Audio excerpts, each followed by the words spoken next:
माई सती कुछ और समझ गई। भगवान के बिना मर्जी से कुछ होखे वाला ना बा।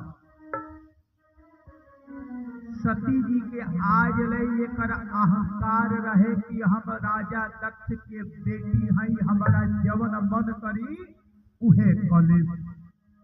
29 वर्ष बीत गए रहे, माई के चिंते ना रहे कि हमरो लोग लड़का होके के चाहिए। भगवान भोले बाबा खुद न कह के उनके ही रिश्तेदार से, अपने भक्त से ही बात उनकी बता द। आज भोले बाबा जब अली हा घरे, नारद जी अपने धाम की चली गई नी। सती के अंदर की बात की आई बा।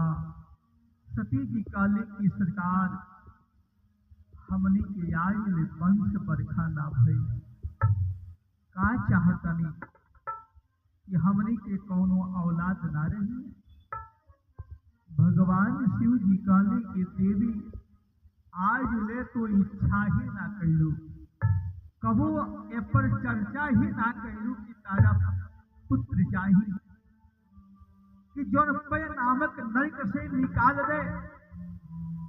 आज ले तू कहले ना रहलू हो। माई सती काली की सरकार हमरा के आबे उजोवा की पुत्र चाहिए। बिना गर्भधारण यही काला,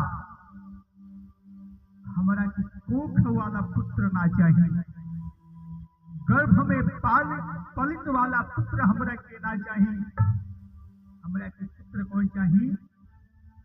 बिना गर्भधारण यही काला। भगवान कहने की चला करियो व्यवस्था हो जाए, समय आई तो हो जाए। एगो कार्य कर, हमार समय हो गई बा दिया बाती करे के, भजन करे के। तू बैठ के दिया बाती कर, भजन कर। ये तुलसी के नीचे दीप दान करेला, दीपक जलावेला, ओकरे कुल में दीपक के कमी कबो ना होला। ये भगवान के मंदिर में दीप जलावेला, ओकरे घर में हमेशा दीपक चमकत रहेला, चमकत रहेला, फुलाइल रहेला, जरत रहेला। जेकरा वंश बरखा नाई होते उठे, उस श्रद्धा पूर्वक जनमाई की तुलसी के नीचे परमानेंट नियम बना ले कि जबले हमरा के पुत्र ना हो जाई तहार दीपक जलावल बंद ना करो।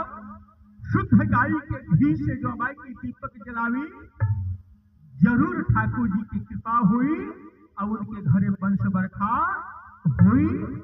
भोले बाबा की आशीर्वाद। लेकिन हमनी के तयन विश्वास नहीं बा। करोड़ों रुपया दवाई में खर्च कर दिहल जाई, लेकिन जो की आस्था पर हमने के कबो ध्यान ना दिहल जाए। लोग कहेला वैज्ञानिक के रिसर्च कर लो कि सबसे छुटहर पौधा में सबसे ज्यादा ऑक्सीजन पावे वाला कोनो पौधा बा तो तुलसी के पौधा है। हमने के पढ़ल लिखल होशियार बानी जा तो वेद शास्त्र की बात ही नहीं थी जा मानत, पर हमने के माई बाप पुरखा पुरनिया दादा दादी लोग अनपढ़ गंवार रहे, लेकिन एक चीज जानत रहे। तुलसी के पौधा दुआरे पर छोड़ा अगना में सब लगावत रहल।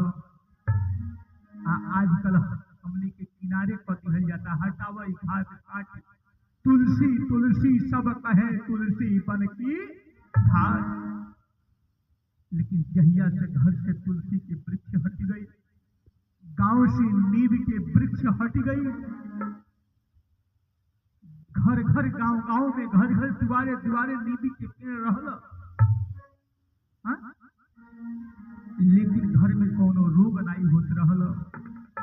जहिया से नीम कट गई, हमन की जुबान इतना कड़वा हो गई कि भाई भाई से दुश्मनी हो जाता, माई बाप से जो दुश्मनी हो जाता। श्रृंगार तुलसी की पूजा जरूर करे के चाहिए, दिया जरूर बारे के चाहिए।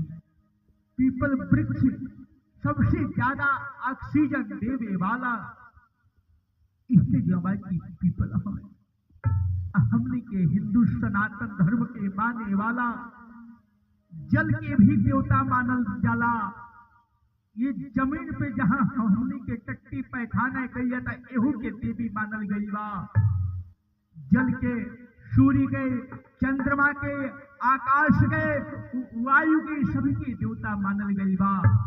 भगवान सूत जी कहले कि भगवान का चीज हो जी, भगवान को हाथी घोड़ा के नाव ना हो। भ से भूमि, गौ से ज्ञान गगन, वो से वायु, नौ से नीर, भ ग वा न। जवन हमने के जीवन के रक्षा करे उहे भगवान है। प्राकृतिक ही प्राकृत ही हम लोग का पालन पोषण करता है, इसलिए यही भगवान है। जल, जल ही जीवन है। वायु, समीर, हवा से हमने की सांस लिहल जाला।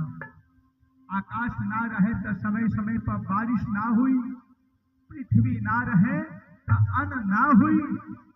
तो ये बिना कुछ हमने के कैले जब मिलता तो हमनियों के नियम बनावे के चाहिए, धर्म बनता कि कुछ न कुछ कार्य हमनियों के करे के चाहिए। इहे कार्य जो बा कि सती जी के भगवान शिव जी कहले के ये सती जा तू गदबेरी हो गई बा, दिया बार दो, कपूर अगरबत्ती जलावो, बैठ के हमरे संगे राम राम कहो। सती काल की